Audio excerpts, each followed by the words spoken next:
गोब की हालत पर कौन सी खाद ज़्यादा अच्छे रिजल्ट्स देती है।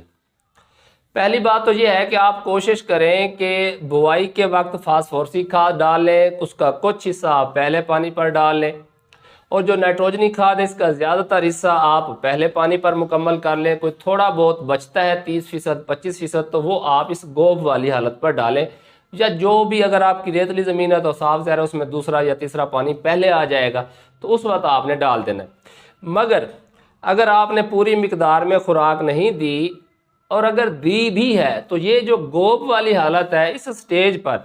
अगर नाइट्रेट की शक्ल में नाइट्रोजन और पोटाश अगर आपने बिजाई के बाद डाल दी तो बेहतर है।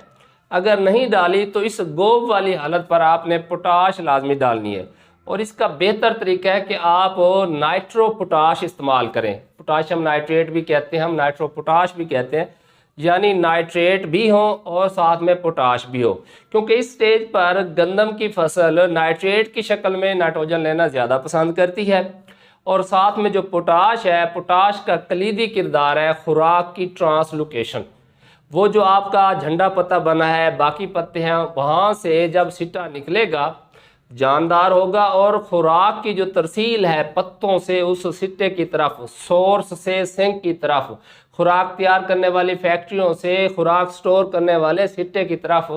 वो बेहतर होगी। और अगर कोई थोड़ा बहुत टेम्परेचर में इजाफा होता है, इसके अलावा दूसरे गैर मामूली जो मौसमी हालात होते हैं, तो पोटाश की वजह से रेजिस्टेंस पैदा होती है मौसमी हालात के खिलाफ। तो अगर तो आप नाइट्रो पोटाश इस्तेमाल कर लेते हैं तो बड़ी बेहतरीन बात है, यानी कम अज़ कम 12.5 किलोग्राम फी एकड़ आप इसे फ्लड कर दें। या अगर आपने पोटाश बिजाई के बाद डाली है तो फिर इस गोब की हालत पर 1 बोरी कैन गवारा इस्तेमाल कर लें। अगर पोटाश भी आपने पहले इस्तेमाल नहीं की थी तो 12.5 किलो से 25 किलोग्राम ये जो हल पजीर पोटाश होती है, सॉल्युबल पोटाश होती है,